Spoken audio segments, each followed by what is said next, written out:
आज बात होगी ईएमआरएस के नॉन टीचिंग स्टाफ के 15,540 पदों के बारे में। अगर आप ईएमआरएस जैसी स्कूल में गवर्नमेंट जॉब का सपना देख रहे हैं और आपके पास में टीचिंग से रिलेटेड क्वालिफिकेशन नहीं है तो निराश ना होइए, क्योंकि नॉन टीचिंग स्टाफ में भी 15,540 पद है।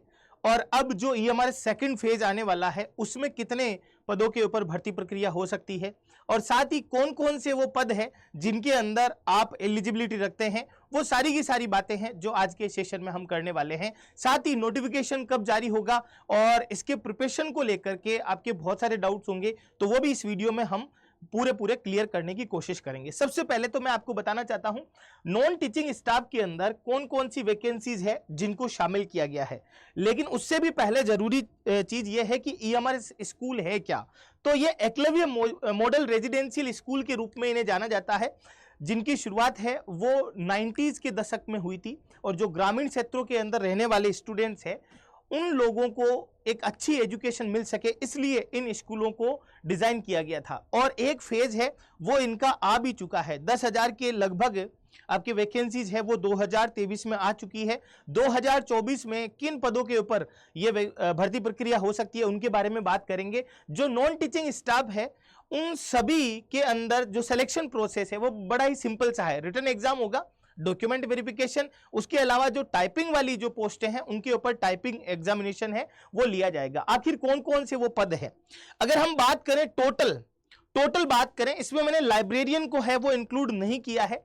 हॉस्टल वार्डन यानी 740 स्कूलें हैं और उनके लिए इनको नॉन टीचिंग स्टाफ चाहिए। Hostel warden, staff nurse, accountant, catering assistant है, सीनियर सेक्रेटेरियल असिस्टेंट है, जूनियर सेक्रेटेरियल, कुक है, ड्राइवर है, इलेक्ट्रीशियन और प्लम्बर है, आपके लेब अटेंडेंट है, मेस हेल्पर और चौकीदार, काउंसलर, स्वीपर और गार्डनर। ये वैकेंसीज है। ये टोटल जो पदों की संख्या है आपके, वो टोटल जो पद हो रहे हैं वो हो रहे हैं 15,540। लेकिन 2023 के अंदर जो वैकेंसी आई थी उसमें 2162 पदों के ऊपर आपकी भर्ती प्रक्रिया हो चुकी है। क्या हॉस्टल वार्डन की और वैकेंसी आएगी? भाई लगभग 670 के आसपास वैकेंसी हो चुकी है। 1480 पद है तो और वैकेंसी आएगी। अकाउंटेंट की और वैकेंसी आएगी, बिल्कुल आएगी। जेएसए की भी और वैकेंसी आएगी। लेब अटेंडेंट की भी वैकेंसी आपको देखने को मिलेगी। यानी न्यू वैकेंसी है वो आपके 13,378 पदों के ऊपर होगी, जिसमें लाइब्रेरियन को मैंने इसमें शामिल नहीं किया है। तो यह बात तो हो गई हमारे मोटे मोटे तौर पर कि भाई कितनी वैकेंसी है। लगभग 13,000 के आसपास नॉन टीचिंग स्टाफ की और वैकेंसी आनी बाकी है। तो अब इनके लिए जो बेसिक जो थॉट्स है, बेसिक अप्रोच है, उनको लेकर के हम बात करते हैं। आपका यह सवाल खड़ा होगा कि सर इसके लिए हमारे क्वालिफिकेशन क्या क्या होनी चाहिए। तो अगर बात करें लाइब्रेरियन को लेकर के तो 35 साल से अधिक का नहीं होना चाहिए युवा, और आपके एजुकेशन क्वालिफिकेशन लाइब्रेरियन से शुरू कर रहे हैं। 740 पोस्टें होगी लाइब्रेरियन की टोटल, और 35 साल से अधिक का युवा नहीं होना चाहिए, और आपके पास में लाइब्रेरी साइंस के अंदर डिग्री होनी चाहिए और लाइब्रेरी साइंस से रिलेटेड डिग्री होनी चाहिए। तो ये तो लाइब्रेरियन साइंस की हो गई, आपके लाइब्रेरी से रिलेटेड होगी। नेक्स्ट है जो आपके जो पोस्ट है, मैं क्वालिफिकेशन और एज ही बता रहा हूं, ठीक है। स्टाफ नर्सेस के बारे में बात करते हैं तो अप टू 35 साल, और एम्प्लॉय है अगर ईएमआरएस का तो 55 साल का भर सकता है। BSc honours in nursing from recognised university या इसके इक्विवेलेंट अगर आपके पास में एसेंशियल क्वालिफिकेशन है तो आप इस वैकेंसी के लिए एलिजिबल हैं, है ना। अगर बात करें हम नेक्स्ट जो वैकेंसी है आपके पास में कौन सी है, वो है हॉस्टल वार्डन। इसमें भी अप टू 35 ईयर, और आपके पास में ग्रेजुएशन होनी चाहिए या 4 ईयर इंटीग्रेटेड कोर्स भी किया हुआ है तो भी चलेगा। तो हॉस्टल वार्डन के लिए आपके पास में ग्रेजुएशन, और ईएमआरएस का एम्प्लॉय है वो 55 साल तक का फॉर्म भर सकता है। एसेंशियल क्वालिफिकेशन और एज को लेकर के हम डिस्कस कर रहे हैं इस पर्टिकुलर वीडियो के अंदर। अगर बात करें हम अकाउंटेंट को लेकर के तो 30 साल है आपके अकाउंटेंट की, और यहां पर एज रिलैक्सेशन है वो SC ST और OBC कैंडिडेट को मिलेगा। डिग्री ऑफ कॉमर्स फ्रॉम आपके रिकॉग्नाइज्ड यूनिवर्सिटी से, कॉमर्स में आपके पास में डिग्री होनी चाहिए। और उसके अलावा बात करें हम लोग नेक्स्ट जो आपके पास में पोस्ट है वो पोस्ट है कैटरिंग असिस्टेंट की, तो अप टू 35 साल है, और 3 year degree course in catering जो मान लीजिए आपके IHM है या उसके इक्विवेलेंट अगर आपने डिग्री ले रखी है तो आप इसमें फॉर्म है वो भर सकते हैं, है ना। मिनिस्ट्री ऑफ टूरिज्म से रिलेटेड अगर आपने कोई डिग्री ले रखी है आपके कोर्स ऑफ केटरिंग तो आप इसमें एलिजिबल हैं, ठीक है। उसके आगे बात करते हैं आपके चौकीदार। तो चौकीदार की आयु 30 साल है, 10वीं पास होना चाहिए चौकीदार, और चौकीदार की जो पोस्टें हैं वो यहां पर 1480 है। ये पूरी की पूरी 1480 पोस्टें हैं जो आपको यहां पर देखने को मिलेगी दोस्तों। उसके आगे कुक है, तो आपके कुक को लेकर के 35 साल है, और एसेंशियल है क्वालिफिकेशन वो आपके 10वीं पास है, बस बहुत ही सिंपल सी। और कुक की जो पोस्टें हैं वो है 740 कुक है, वो चाहिए हॉस्टल के अंदर चाहिएंगे। उसके आगे बात करें अगर पर्टिकुलर हम आगे काउंसलर है, तो काउंसलर की आयु 30 साल है और मास्टर डिग्री होनी चाहिए साइकोलॉजी या आपके जो डिफरेंट टाइप ऑफ फिनोमिना है साइकोलॉजी के जो काउंसलिंग से रिलेटेड है, तो उसमें मास्टर डिग्री है जो आपके होनी चाहिए। उसके अलावा बात करें हम लोग नेक्स्ट में है आपके पास में ये जो पोस्ट है वो है आपके ड्राइवर। तो बस ड्राइवर के पास तो भाई 10वीं पास और हेवी लाइसेंस होना चाहिए, है ना, वैलिड ड्राइविंग लाइसेंस है वो होना चाहिए आपके मोटर व्हीकल डिपार्टमेंट से। नेक्स्ट उसके आगे इलेक्ट्रीशियन 740 पोस्टें हैं और 45 साल तक का युवा साथी है वो भर सकता है। 10वीं पास और ITI सर्टिफिकेट है वो पॉलिटेक्निक सर्टिफिकेट आपके पास में होना चाहिए। उसके अलावा आगे बढ़ते हैं हम लोग, तो गार्डनर है आपके 740 पोस्टें हैं, 35 साल तक का युवा 10वीं पास है वो होना चाहिए। उसके आगे बढ़ते हैं हम लोग यहाँ पर, तो है जूनियर सेक्रेटरियल असिस्टेंट। ये आपके वैसे ये है ना, मतलब प्रमोटेड होंगे, प्रमोट किए जाएंगे। वैसे इसकी एजुकेशन क्वालिफिकेशन है वो 12वीं पास है, और उसके अलावा आपके टाइपिंग टेस्ट भी इसके अंदर आपको देखने को मिलता है।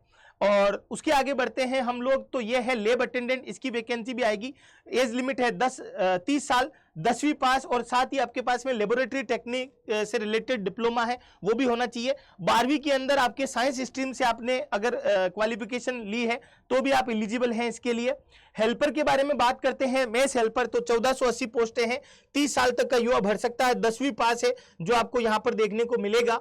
और अगर हम बात करें नेक्स्ट जो वैकेंसी है वो है आपके सीनियर सेक्रेटरियल असिस्टेंट। इनकी बात तो हो चुकी थी, सीनियर सेक्रेटरियल की बात तो हो चुकी थी। ये तो आपके सीनियर सेक्रेटरियल है वो आगे प्रमोशन होगा, है ना, जो कि जूनियर सेक्रेटरियल असिस्टेंट है वो वाली जो पोस्ट है उसको लेकर के।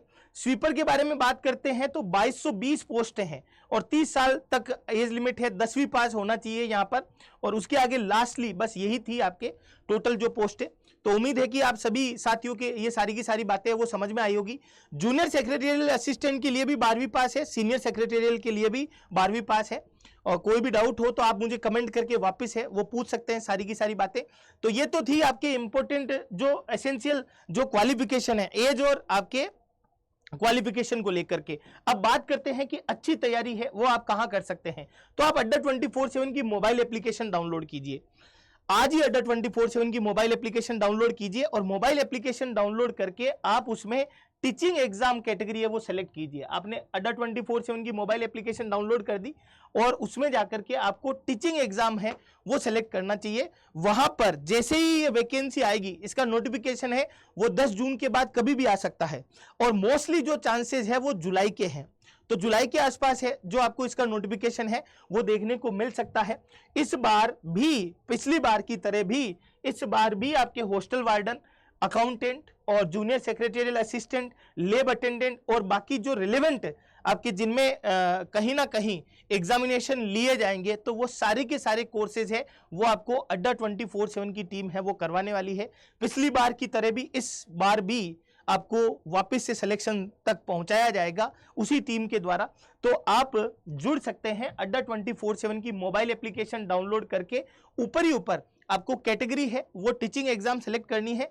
यहां पर आपको विभिन्न प्रकार की जो पोस्टें हैं, चाहे वो EMRS टीचिंग स्टाफ हो चाहे नॉन टीचिंग स्टाफ हो, दोनों के कोर्सेज हैं जो यहां पर आपको देखने को मिलेंगे।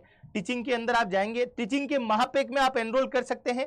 महापैक में एनरोल करने का फायदा क्या होगा, इसमें आपको live classes, test series, video course, e book सब कुछ मिलने वाला है और साथ ही कंप्लीट सॉल्यूशन मिलेगा आपको। बाय नाउ पे क्लिक करेंगे, कूपन कोड Y400 जैसे आप अप्लाई करेंगे, Y400 जैसे अप्लाई करेंगे तो यहां पर मैक्सिमम डिस्काउंट मिलेगा आपको। ये 19,000 रुपए है, इनमें आपको ये कट होकर के लगभग 4000 के आसपास आपके ये टीचिंग महापेक डबल वैलिडिटी के साथ में मिलने वाला है।